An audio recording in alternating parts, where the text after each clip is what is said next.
Hey guys, welcome back to another video. Today I'm going to be sharing with you all of the end of the year kind of wrap up things that we do to document the year that we've had. It's so easy to kind of get like swept up in the holidays and kind of just like move on to the new year, new you, goals, resolutions, but I really like to try and slow down at the end of the year and take the time to document it and appreciate everything that has happened, because usually there's so many things that I completely forgot that actually happened this year. So these are the different things that we do every single year to make sure that we are documenting the year that we've had. How many more times can I say the word year? Probably a million. So one thing Alex and I have done since we started dating in 2012 is do a series of ornaments every year. So we both get an ornament that kind of documents our year and then a combined one. So I chose this weight, this dumbbell for this year, and I wrote little 4s on it because it was originally a 25 weight one. But I wrote 4s on it because that is how much weight I lost during my breast reduction. So this is a way to kind of remember that whole process and the surgery and everything. If you're like, what the heck are you talking about? I will link a video to that surgery where I talk about my decision and the whole process. But I have this little weight to remember this year by. Alex chose this pigeon to represent Courage and Soar, our new retail store. The little mascots for the store is a lion and a pigeon, and the pigeon kind of just represents Alex. And there's a whole story behind it. I don't know if you really care for us to get into it, but he chose this little felt pigeon that we actually sell in the store. And our couple's ornament for the year, we chose this Yeti. It represents our trip to Colorado for my 30th birthday. We went whitewater rafting with my friends Sarah and Pete and Chris, and it was just an amazing trip. It was just one that we'll never forget, so we wanted to document it with this little Yeti. But probably the one tradition that I do every single year that is the most important to me, that I would always do no matter what, is create a yearly photo book. So I've been doing these since 2017. This is the first one that I made, and we started the year after we got married. And there is no better way to really show just what you've done throughout an entire year like a photo book. I make mine with Shutterfly. You can make them anywhere. It's not sponsored. I just like Shutterfly, and I try really hard not to see how I've made them in the past. I try not to replicate any of the designs so that each year is different, because if I started to do it where they had to be the same, then if they change their templates or something happens, then I'd be very upset. I'd be like 6 years in and have to change regardless. This is awesome. I love doing these. It helps make all those photos you take on your phone turn into a reality. And the way that I make this more manageable by the end of the year, so I don't have to go back through 365 days of photos and try and decide what I want to use, I make a folder on my computer, and then I have individual folders for each of the months in there. So at the end of each month or every couple of months, I'll go back through our photos on our phones and get photos from friends or whatever and add them into those folders. So it makes it so much easier at the end of the year just to do them by folder so that I can keep everything chronological. Sometimes when you upload photos to Shutterfly, they put them out of order or whatever. So I find that this is the easiest way to make sure that everything stays in order, but I'm not overwhelmed with trying to find all of the photos. I also make this book before December ends. I know I'm cheating a little bit. It's not the full year, but any photos that we take at the end of December, I will attach to the start of the next book. That way I can get this book done earlier enough in December that I can share it with friends and family who come over for the holidays. And like this video, I wanted to make sure I had it done for you guys, so that way you can make one too if you think this is a good idea. I highly, highly, highly recommend it. It is insane even just to look back a year later and see what has changed. This next thing we're kind of hit or miss about. There will be years where we're very consistent and we do it every year, and then sometimes we fall off and don't do it for a little bit, but we're back on it, and that is Christmas cards. So I get ours printed at Basic Invite. I just really like their styles and variety, and I think more often than not, they're more affordable than Shutterfly. So this is what our card looks like this year. We just took a little family portrait with the boys. I always make sure that the back is blank or that we have like an actual card. That way I can write a message on every single one of them. Just sending out a card is great. Like, that's totally fine. Like, trust me, there are years where that is all that I can accomplish, if I can even accomplish that. But I like to try and write something specific to the recipient on every single one of them, just to let them know that I'm thinking about them, that I'm wishing them the best, and kind of just, you know, tailoring a special message to them. Because if I'm gonna send all of these out and use all that postage, I want them to be a little bit more than just our cute little selves. An interesting angle, but hear me out. Every year I always make sure to send gifts to my friends and family who do not live in the same state as me or who I might not be able to see. So around this time, I will go under the tree, find the presents that we have for them. We do not do this for everyone. Like, that would be insane. But like the really close personal friends of ours. So Sarah and Pete, who we saw in Colorado, Chris, my friend Lauren, who I've talked about copiously over the years.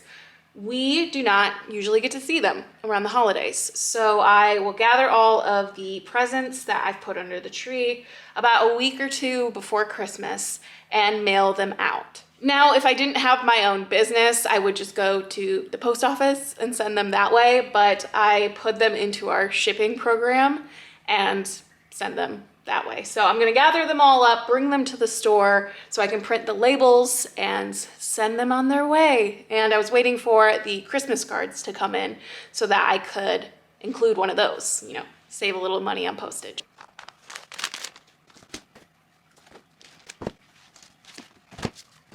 So these are all of the various presents that I'm going to be mailing out.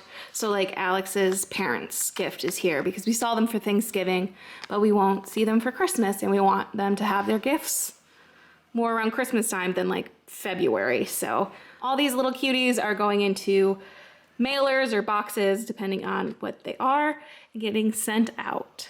Obviously, end of the year means we're going to be reflecting on the goals we set for the year. So I put mine in this like front page of my daily planner for the January to June. So for the July to December months, I just like look back at this. But these were the goals I had for this year. So let's go through them and see if I did it or what I plan to do for the goals for next year. Up first was read 52 books. I think I'm in the 60s somewhere. So I just kind of like checked them off until I got past 52. Then I wanted to write daily pages and not miss like 90%. I did the math and I think that was like almost a whole month. I technically missed like half a day. So that is all good. And then 8 concerts or events. We're actually going to one on December 30th. So this will be accomplished as well. I traveled 3 times. I went to Hawaii twice, Austin for Lakin's wedding, and Colorado. So technically 4, and then Virginia for Thanksgiving. So more than 3, but we did it. This last one is bake 6 new things. I only baked 4. So there is still time to finish the last 2. I could bake 2 new things, 2 new Christmas recipes or anything like that. But honestly, I did a pretty damn good job for these goals. They weren't particularly hard goals, but sometimes I don't think goals need to be. I will let Lakin do all the goal talking because she is the guru on goals, but sometimes I think that you need attainable goals that make you, you know, excited. Things that are passion projects more than like work-related things. So on to goals for 2023. I have my new daily planner for January through June. So I'm finishing up the July through December one, moving on to this one. That is like the weirdest thing I had to get used to with planner switching from like the one I was using before to these dailies, is that it's split every 6 months. Not a deal breaker. Obviously it would be huge otherwise, but something I definitely had to get used to. So on the same front page area is where I have written the goals for 2023, or what I'm thinking about doing. I have 5 goals so far, but let me know if you have any suggestions or what kind of goals you guys are doing. So up first was unsubscribe from 80 emails. If you've already noticed, I've kind of started that already. So these are all the marketing emails and like business emails that I've gotten signed up to that I don't feel like I've signed up to like half of them. So my plan is to unsubscribe from 80 throughout the year. I want to read 52 books again. I don't want to like stretch the goal too much. I think 52 is completely reasonable. Then I also want to save $6,000. That is about $500 a month. Not about, it is $500 a month. I want to save that much and just focus a little bit more on saving. And then I want to travel again for 3 times. I already have a trip planned to Seattle to see Lauren, so already good and on track there. And then I want to go to the gym 100 times. I feel like that's doable. That's like 3 months nonstop, 4 months nonstop. I could have pushed it a little harder, but I think 100, just the thought of like I did 100 days at the gym. They don't even have to be good days. Most of the time I just go there, walk on the treadmill and read my book, but like that still counts. So those are the goals. So I like to kind of figure this stuff out before the new year, so then I'm not like wrapped up in what I'm sure will be coming, which is the like new year, new you, change your life, revolutionize your revolutions, or resolutions, it's resolutions.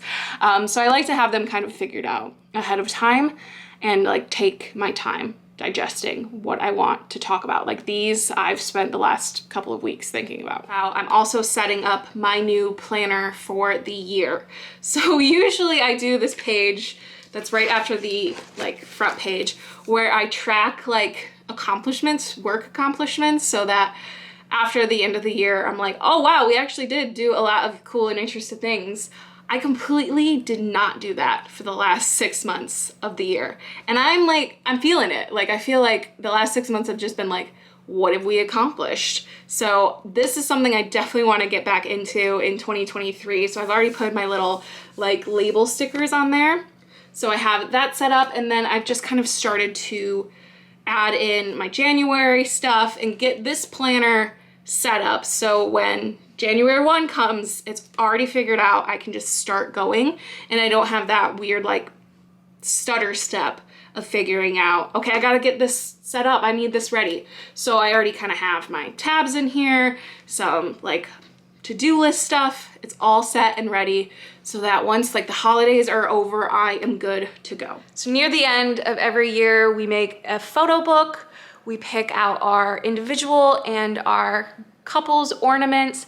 We send out our Christmas cards. I reflect on my goals and set up my new planner, and we send out all of the gifts that we want to send to friends and family we won't be able to see this year. So just 5 little things that we do to kind of round out the year, little end of year traditions, so that we are documenting everything that we've accomplished, sharing our love with friends and family through Christmas cards and gifts, and just kind of like acknowledging what a crazy hell of a year it's been. It doesn't matter what year it is, it's always a crazy hell of a year by the end of it. But I would love to know what your end of year / holiday traditions are. Is there something that you do every single year to document your past year that you've had? Anything interesting or unique? I would love to hear what you guys do in the comments. As always, thank you guys so much for watching. Be sure to subscribe because we have a ton of videos planned, new ideas for the new year. So make sure you subscribe, and I will see you guys in the next one. Bye.